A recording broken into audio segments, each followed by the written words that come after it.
পেখম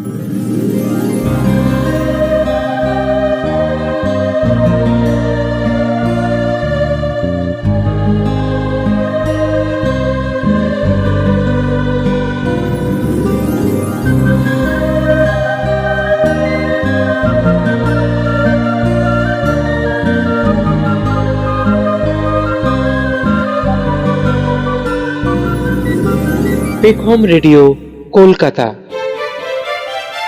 পেতে রেখো দুই কান, তোমার মন তুমি দিও, জুড়াতে মনো প্রাণ এসে গেল পেখম রেডিও। কবিতা কথায় গানে সংলাপী মায়া টানে সকলের আদরণীয় পেখম রেডিও। পেখম রেডিও, পেখম রেডিও। নমস্কার, পেখম রেডিও কলকাতা স্বাগত জানাচ্ছে আপনাকে। পেখম রেডিও মানেই কবিতা, আবৃত্তি, গান, বাজনা, নাটক, গল্প পাঠ, বিষয়ভিত্তিক আলোচনা, বেড়ানোর হদিশ, ছোটদের অনুষ্ঠান, এই সব নিয়ে সম্পূর্ণ পারিবারিক মনোরঞ্জন। পেখম রেডিও।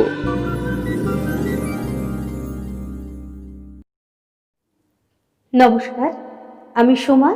পেখম রেডিওয় আপনাদের সকলকে স্বাগত। আজকের বিষয়মুখী আলোকপাত অনুষ্ঠানে আমাদের সঙ্গে আছেন বিশিষ্ট সাহিত্যিক সুকুমার রোজ মহাশয়, যিনি দীর্ঘ 32 বছর ধরে সাহিত্য সৃজন করে আপামর পাঠকের হৃদয় জয় করেছেন। বিভিন্ন বড় প্রকাশন সংস্থা থেকে এ যাবৎ তাঁর 30খানা বই পাঠক মহলে সাড়া ফেলেছে এবং বেশ কিছু বই নানা পুরস্কারে ভূষিত হয়েছে। পেয়েছেন সরকারি ও বেসরকারি নানা পুরস্কার ও সম্মাননা। আকাশবাণী কলকাতায় যেমন তার আলোচনা, গল্পপাঠ ও নাটক আপনারা শুনেছেন, তেমনি দূরদর্শনের পর্দাতেও সাহিত্য ও সংস্কৃতি নিয়ে বিভিন্ন আলোচনাও আমরা দেখতে পেয়েছি। তার গল্প নিয়ে তৈরি স্টেথোস্কোপ বিভিন্ন দেশের 14টি ফিল্ম ফেস্টিভ্যালে দেখানো হয়েছে এবং 7টি পুরস্কার অর্জন করেছে। গ্রাম বাংলার মানুষের জীবন যন্ত্রণার কথা যেমন পাই, তেমনি নাগরিক জীবনের নানান সমস্যার কথা উঠে আসে তার লেখাতে। ছোট গল্প নিয়ে নানা পরীক্ষা নিরীক্ষা করেছেন তার এ যাবৎ লেখা 400টি গল্প রচনার মধ্যে।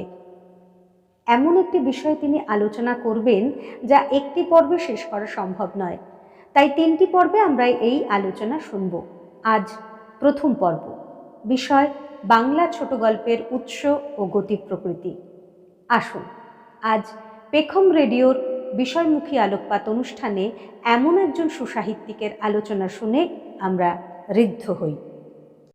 নমস্কার, পেখম রেডিওর আমন্ত্রণে বিষয়ভিত্তিক আলোচনায় অংশগ্রহণে উপস্থিত হয়েছি পেখম রেডিওতে। আলোচনার বিষয় বাংলা ছোট গল্পের উৎস ও গতি প্রকৃতি। মানুষ যেদিন প্রথম সভ্যতার আগুন স্পর্শ করল, সেদিন থেকেই গল্পের জন্ম হলো। হ্যাঁ, আদিম যুগের কথাই বলছি। আদিম যুগে পাহাড়ের গুহার ভেতরে কাঠকুটো জেলে শিকার করা, পশুর মাংস পোড়াচ্ছে নবীন প্রবীণ। আগুন ঘিরে গোল হয়ে বসে তারা অনর্গল কথা বলে যাচ্ছে। প্রবীণ মানুষটি বলছে তার যৌবনবেলার শিকারের গল্প, প্রাকৃতিক ঝড়ঝঞ্ঝা থেকে আত্মরক্ষা করার গল্প। নবীন অবাক হয়ে তা শুনছে।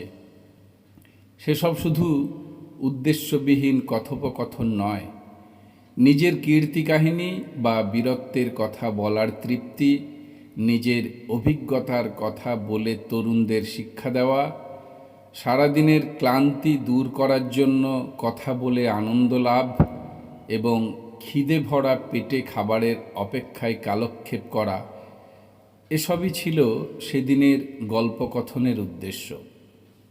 সেসব কাহিনী লিখিত নেই ঠিকই, কিন্তু পৃথিবীর বিভিন্ন দেশের বিভিন্ন পর্বত গুহার গায়ে খোদাই করা চিত্র সেসবের আভাস দেয় বই কি। সুতরাং এটা ধরে নেওয়া যেতে পারে আত্মগরিমা প্রকাশ, শিক্ষাদান, আনন্দদান ও অপেক্ষাধীন সময় কাটানো, এই 4টি প্রধান উদ্দেশ্য নিয়ে মানুষের গল্প রচনা শুরু। পরবর্তীকালে মানুষ যখন লিখতে শিখল, তখন অপেক্ষাধীন সময় কাটানো এই উদ্দেশ্যটা ক্ষীণ হয়ে এলো এবং প্রাধান্য পেল নীতিশিক্ষা ও আনন্দদান। সেই সঙ্গে প্রচ্ছন্নভাবে রইল আত্মগরিমা প্রকাশের তৃপ্তি। ফলমূলাদির পর জীবজন্তুর মাংসকেই খাদ্য হিসেবে পেয়েছিল আদিম মানুষ। পরে যখন খাদ্যের বিকল্প হিসেবে শস্য পেল, তখন জীবজন্তুকে বিভিন্ন কাজে লাগাতে শিখল, ভালোবাসতে শিখল। তখন গল্প বলার বা লেখার প্রধান আশ্রয় হলো পশু পাখি, জীবজন্তু। জীবজন্তুর অভ্যাসকে রূপক করে কিংবা মানুষের বিভিন্ন গুণ ও অপগুণকে জীবজন্তুর উপর আরোপ করে নীতিকথা বা আখ্যান রচনা শুরু হলো। সেই সঙ্গে এলো অত্যাচারী দলপতি, শাসক বা রাজার প্রতীক হিসাবে রাক্ষস খক্ষসের চরিত্র এবং তাকে কল্পনায় শাস্তি দেওয়ার জন্য রূপকথার গল্প। তা শুধু আমাদের দেশেই নয়, পৃথিবীর বিভিন্ন দেশ জুড়ে। আফ্রিকার গল্পতেও যেমন এসব এলো, তেমনি ভারতবর্ষের পঞ্চতন্ত্র কিংবা জাপানের লোককথাতেও তা পাওয়া গেল।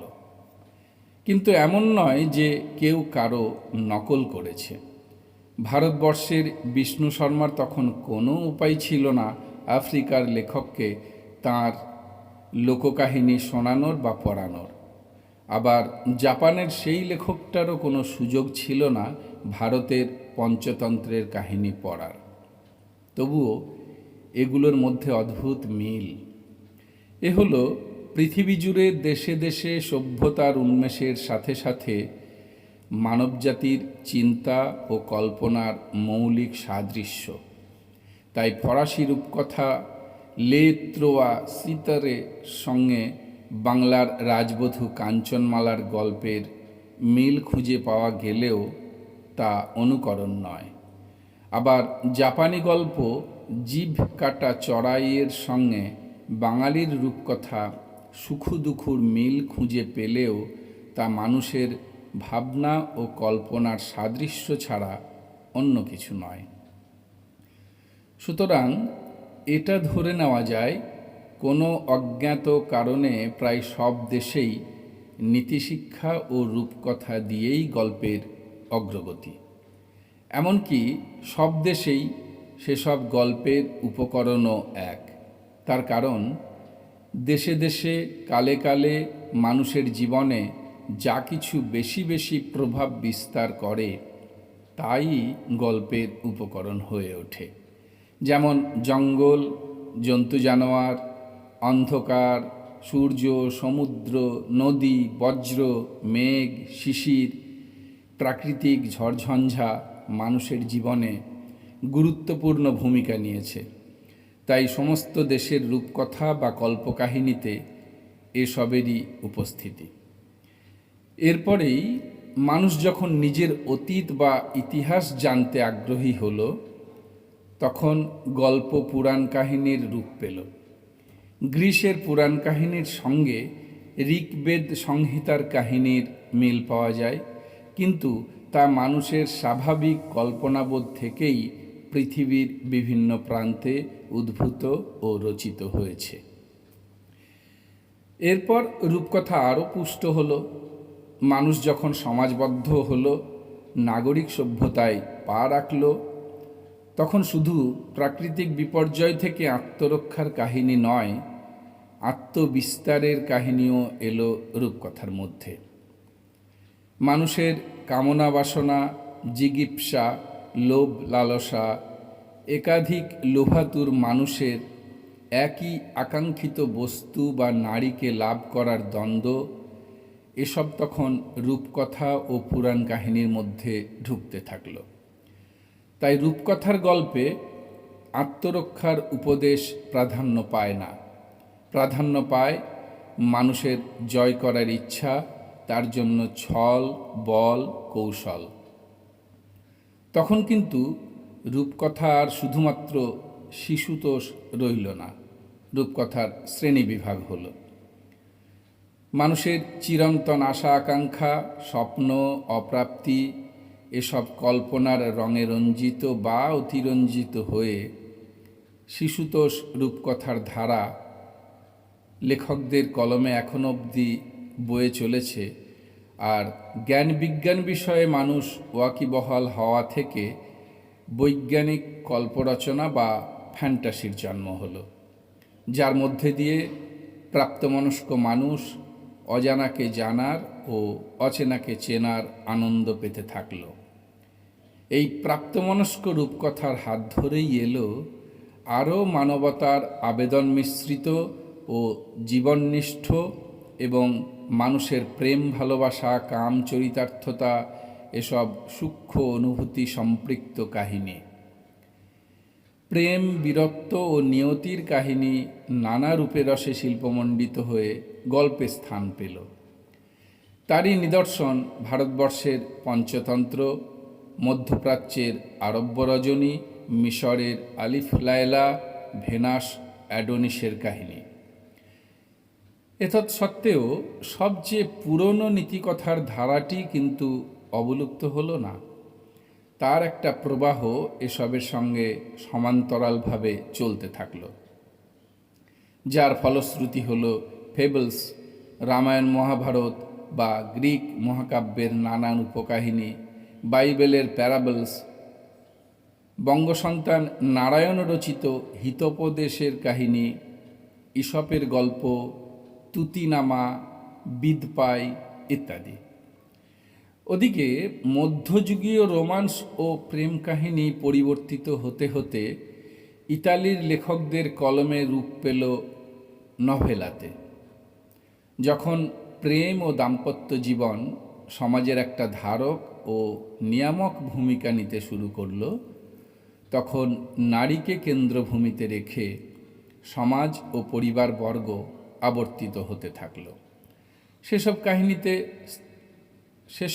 কাহিনীতে স্থান পেতে থাকল ইতালির নভেলা কিংবা ভারতের জাতকের গল্প, বৃহৎ কথা, 10 কুমার চরিত ইত্যাদির মধ্যে। অনেকের ধারণা পাশ্চাত্য থেকে আমাদের দেশে ছোট গল্প এসেছে। সেটা ঠিক নয়, বরং প্রাচীন ভারতীয় কথা সাহিত্য আরব ও পারস্য হয়ে ইউরোপে পৌঁছেছিল। জার্মান অধ্যাপক ও সাহিত্য গবেষক বেনফি বলেছেন ও প্রমাণ করে দিয়েছেন, ভারতবর্ষ হল গল্পের আদি জন্মভূমি। জাতক, পঞ্চতন্ত্র, বৃহৎ কথা, 10 কুমার চরিত এগুলি মূলত গল্পেরই সংকলন এবং সবচেয়ে প্রাচীন। এগুলির জন্মস্থান ভারতবর্ষ। এ সমস্ত গল্প সাহিত্যকে চরিত্রগত দিক থেকে প্রধানত দুটি ভাগে ভাগ করে নেওয়া যেতে পারে। একটা হলো কথা, যাকে ইংরেজিতে ফেবল বলে, যেমন ইসপস ফেবলস। অন্যটা হলো আখ্যান অর্থাৎ টেল, যেমন টেল অফ টু সিটিজ। কথা হলো সংক্ষিপ্ত ও একমুখী অর্থাৎ ছোট গল্পের ধাঁচা, আর আখ্যান হলো দীর্ঘ ও বহুমুখী, যা থেকে পরবর্তীকালে উপন্যাসের জন্ম হয়েছে। এখানে আলোচ্য বিষয় হলো ভারতীয় ছোট গল্প বা ভারতীয় কথা সাহিত্য। সঠিকভাবে বিচার করলে পালি ভাষায় রচিত জাতকত্থ বর্ণনা বা জাতকের গল্পগুলি হল সবচেয়ে প্রাচীন ও সম্পূর্ণ কথা সংগ্রহ। এর বেশিরভাগই রচিত হয়েছে খ্রিস্টপূর্ব সময়ে। এমনকি কিছু গল্প বুদ্ধের জন্মের আগে থেকেই প্রচলিত ছিল, পরে সেগুলি জাতকে সংকলিত হয়েছে। খ্রিস্টপূর্ব 3য় শতক থেকে খ্রিস্টীয় 5ম শতক, এই 700-800 বছরের মধ্যে জাতকের কাহিনী রচিত ও সংকলিত হয়েছে বলে গবেষণায় দেখা যায়। প্রায় 550 মতো জাতকের গল্প সংগ্রহ করা হয়েছে। তা থেকে পুনরাবৃত্তি ও অসম্পূর্ণ গল্প বাদ দিলে 500-র মতো জাতকের গল্প পাওয়া যায়। জাতকে যেমন নীতিকথা আছে, তেমনি আছে সমাজ চেতনা, ধর্মতত্ত্ব, সংসার ও সমাজ বিষয়ক নানান জ্ঞান। নারী চরিত্রও এখানে যথেষ্ট গুরুত্ব পেয়েছে। জাতকে অরণ্য, পর্বত, নদী, নগর, পল্লী, জীবজন্তু প্রভৃতির কথা বর্ণিত হয়েছে। তাছাড়া রাজসভা ও সাধারণ মানুষের চরিত্র দিয়ে বৌদ্ধ ধর্মের আদর্শ, শিক্ষার নিদর্শন, সমাজের নিয়মনীতি, কিছু চিরন্তন ও শাশ্বত বাণীর বর্ণনা করা হয়েছে। এমনকি প্রেম অথবা চমকপ্রদ রোমান্সও লিপিবদ্ধ রয়েছে এই জাতক সাহিত্যে। আধুনিক ভারতীয় সাহিত্যেও জাতকের প্রভাব বিদ্যমান। উদাহরণস্বরূপ বলা যায়, কুশ জাতক থেকে গড়ে উঠেছে রবীন্দ্রনাথের রাজা, অরূপ রতন। শ্যামা জাতককে খুঁজে পাওয়া যায় রবীন্দ্রনাথের পরিশোধে। জাতকের পরেই ভারতীয় সাহিত্যে পঞ্চতন্ত্র মুখ্য ভূমিকা নেয়। জাতক রচিত বা সংকলিত হয়েছিল বৌদ্ধ মঠে, কিন্তু পণ্ডিত বিষ্ণু শর্মা রাজসভায় বসে পঞ্চতন্ত্র রচনা করেছেন। অর্থাৎ জাতক রচিত যোগীর জন্য আর পঞ্চতন্ত্র রচিত ভোগীর জন্য। জাতক সহজ সরল, কিন্তু পঞ্চতন্ত্র জাতকের তুলনায় শিল্প সমৃদ্ধ। পঞ্চতন্ত্রের সাহিত্যমূল্যও বেশি।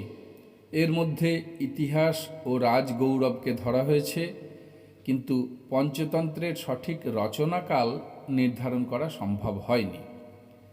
কিছু গবেষক মনে করেন খ্রিস্টীয় 5ম শতাব্দীতে গুপ্ত যুগে ব্রাহ্মণ্য মহিমার পুনঃপ্রতিষ্ঠা কালই এর জন্মলগ্ন।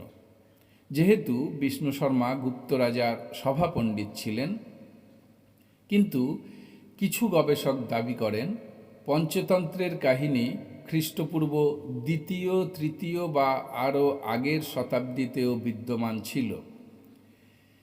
এই পঞ্চতন্ত্র প্রাচীন ফার্সি ভাষা অর্থাৎ পহল্লবী ভাষায় অনুদিত হয়ে আরব ঘুরে পারস্যে পৌঁছেছিল। গ্রিক কৃতদাস ঈশপ পারস্য থেকে পঞ্চতন্ত্রের পল্লবী অনুবাদ নিয়ে যান ইউরোপে। পঞ্চতন্ত্রের প্রথম তন্ত্রের পল্লবী অনুবাদ কালিল্লাহ উ দামান্না, সেটি আবার তুর্কি ভাষায় অনুদিত হয়। তার নাম হুমায়ুন্নামা। তুতিনামা নামক একটি গ্রন্থেরও সন্ধান পাওয়া যায়। যাই হোক, এইভাবে নানা অনুবাদ ও পুনরনুবাদের পথ ধরে শেষ পর্যন্ত আকবরের সভাসদ আবুল ফজল আইয়ারি দানিশ ও আনোয়ারি সুহাইলি নামে দুটি মার্জিত ও কাব্যমণ্ডিত গ্রন্থে রূপান্তরিত করেন। দ্বিতীয় গ্রন্থ আনোয়ারি সুহাইলির নামান্তর বিদপাই বা বিদ্যাপ্রিয়র ব্রাহ্মণের গল্প। এ সমস্ত হল গবেষণালব্ধ ফসল। আপাতত আজকের আলোচনা এখানেই থাক। পরের দিনে পরবর্তী অধিবেশনে ছোট গল্পের গতি প্রকৃতির পথ ধরে আমরা এগোব। নমস্কার। আপনি শুনছেন পেখম রেডিও কলকাতা। পেখম রেডিও মানেই সম্পূর্ণ সাংস্কৃতিক মনোরঞ্জন। সঙ্গে থাকুন, শুনতে থাকুন। আবার আমরা ফিরে আসব খুব তাড়াতাড়ি। সঙ্গে থাকুন, শুনতে থাকুন পেখম রেডিও।